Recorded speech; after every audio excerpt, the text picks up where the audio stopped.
जय श्री श्याम दोस्तों, कैसे हैं आप सब। दोस्तों आज हम बात करेंगे कि बच्चा जो है निरोगी कैसे पैदा हो, हुष्ट पुष्ट कैसे हो और इंटेलिजेंट कैसे हो, सुंदर बच्चा कैसे हो। ये सारी चीजें मैं आपके साथ आज बात करूंगी कि क्या खाएं माँ गर्भावस्था के टाइम पे जिससे बच्चा हो एकदम सुंदर, सलोना और इंटेलिजेंट। हर माँ चाहती है कि मेरा बच्चा जो है सबसे सुंदर हो, इंटेलिजेंट हो। तो देखिए, सबसे पहले आपको डाइट में जो है क्या खाना है, क्या क्या फ्रूट खाना है, इससे पहले मैं आपको बात करूंगी। क्योंकि जब गर्भावस्था के दौरान ज्यादातर लेडीजों को क्या होता है, खून की कमी हो जाती है।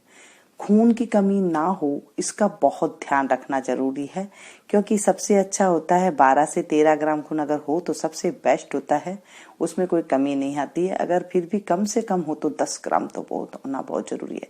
अगर आपको डॉक्टर ने कहा है कि आपके अंदर खून की कमी है तो आपको डाइट में क्या लेना है। देखिए, सबसे पहले तो आप जब फ्रूट की बात करते हैं तो सबसे पहले आप अनार ले सकते हैं। अनार जो है डाइजेशन के लिए भी अच्छा होता है। अगर आप अनार एक दो जो है चबाती रहें, ऐसे धीरे धीरे थोड़ी थोड़ी एक एक पीस उसके दाने ले लेकर, तो वो सबसे बढ़िया है। अगर नहीं खा सकती हैं आप तो उसका जूस ले सकती हैं, क्योंकि देखिए खाने से जो होता है उससे पेट में आपको कब्जी भी नहीं होगी। जब आप जूस लेते हैं तो शायद कब्जी होने की भी जो है आशंका रह जाती है। तो आप जहां तक हो अनार को जो है आप चबा करके एक एक दो दाने अगर आप चबा करके भी खा लेते हैं धीरे धीरे करके, अगर पूरे दिन के अंदर एक अनार या फिर आधा अनार इतना तक अगर आप खा लेते हैं तो आपकी जो खून की कमी है वो भी पूर्ति हो जाती है। और साथ में जो बच्चा होता है ना गर्भावस्था के अंदर, वो एकदम इंटेलिजेंट, उसका माइंड एकदम बढ़िया होता है, बच्चा सुंदर होता है, स्वस्थ होता है, निरोगी रहता है। क्योंकि जितने भी विटामिन होते हैं वो सारे चले जाते हैं। और आपको पता है अनार तो खून बढ़ाने में भी है। जब माँ सही रहेगी तो बच्चा भी अपने आप सही रहेगा। गर्भावस्था के दौरान क्या खाना चाहिए, क्या नहीं खाना चाहिए, मैंने आपको बताया कि क्या क्या खाना चाहिए। आज मैं आपके सामने अनार के लिए लेकर, क्योंकि हर कोई चाहता है कि मेरा बच्चा साफ हो, सुंदर हो और बिल्कुल निरोगी काया वाला हो। क्योंकि कई बच्चे होते हैं तो आपने देखा होगा कि वो बहुत ज्यादा बीमार पैदा हो जाते हैं। तो उसका भी कारण ये होता है कि या तो ज्यादा चटपटा या फिर ऐसा खाना खा लेते हैं तो जिससे जो है बच्चे को भी ज्यादा गर्मी से शरीर में उसके जो है बीमारी पैदा हो जाती है। क्योंकि माँ तो खा लेती है, माँ को तो पता नहीं लगता है कि मैं क्या खा रही हूँ।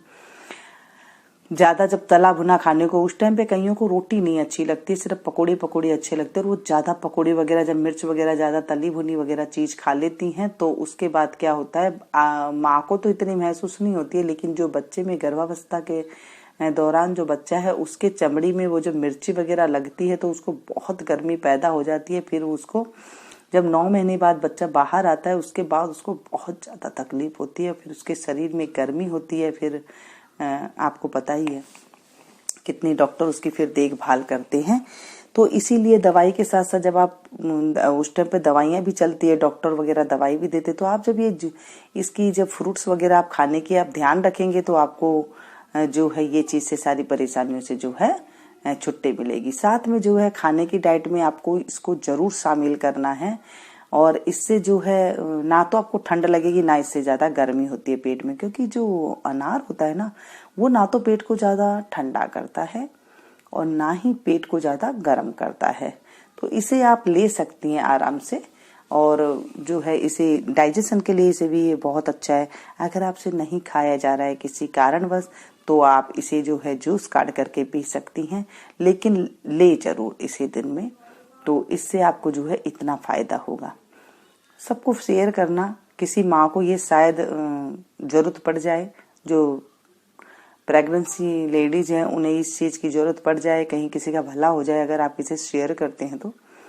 और साथ में जो है पसंद आई तो प्लीज एक लाइक जरूर दीजिएगा। इसे ज्यादा से ज्यादा अपनों के साथ जरूर शेयर कीजिएगा। जैसे मैंने कहा कि पता नहीं किस टाइम पे किसको ये चीजें काम आ जाए। तो मैंने आज आपको अनार के बारे में बताई है, मैंने सारी बातें आपके साथ शेयर की है। अगर आपको कुछ और भी पूछना है तो आप कमेंट बॉक्स में जाकर के पूछ सकते हैं, मैं आपको जरूर बताऊंगी। वैसे मैं रेगुलरली जो आपको बताती रहती हूँ छोटी छोटी बातें, तो इससे आपको जो है काफी बातें समझ में भी आएगी। और ये जो पुराने जमाने का तरीका है ना, जो मैं आपको बताती रहती हूँ हमारे घर, ये सब घरेलू तरीके ही हैं।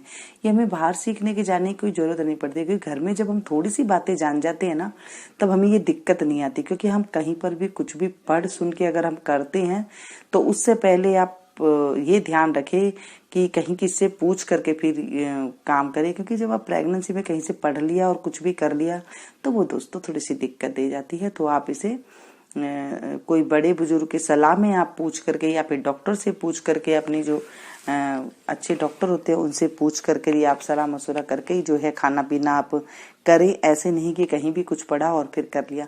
हाँ, जब प्रेगनेंसी के टाइम पे जो ये भी बात होती है कि उसका मन नहीं करता है कुछ भी खाने को।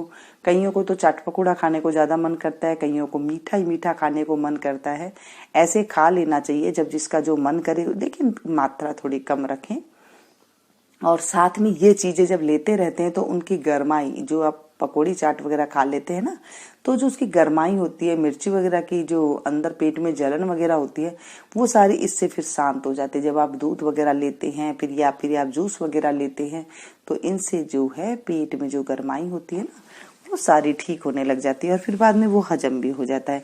ऐसे नहीं है कि आपको बिल्कुल ही नहीं खाना है, आप खा लें, लेकिन साथ में जब आप दूसरी डाइट ले लेते हैं तो वो पूर्ति हो जाती है। ये छोटी छोटी बातें हैं, इन्हें ध्यान रखना बहुत जरूरी है। क्योंकि मैं ये नहीं कहती कि आप खाना ना खाएं, बिल्कुल ना खाएं, क्योंकि उस टाइम पे, प्रेगनेंसी टाइम पर इतनी ज्यादा दिक्कतें आती हैं कि जो है उनको भूख नहीं लगती है, या फिर उन्हें खाने को मन नहीं करता है। कईयों को रोटी अच्छी नहीं लगती, कईयों को चावल अच्छी नहीं लगते, कईयों को दाल अच्छी नहीं लगती है। और ऐसी चीजें हो जाती है। जिस टाइम पर जो चीज उसको अच्छी लगती है उस टाइम पर जरूर देना भी चाहिए, या आपको भी खाना चाहिए। मन को महसूस के नहीं रखना चाहिए। जो आपका मन कर रहा है उसे खाएं, अच्छे से खाएं, लेकिन फिर भी डाइट में थोड़ी सी ये चीजें लागू रखें। तो आप देखेंगे आपका जब डिलीवरी का टाइम आएगा, बहुत ही नॉर्मल डिलीवरी हो जाएगी, खून की भी कमी नहीं होगी, और आपको अच्छा जो है सारा काम हो जाएगा। तो चलिए, मैं मिलती हूँ फिर एक नए टॉपिक के साथ।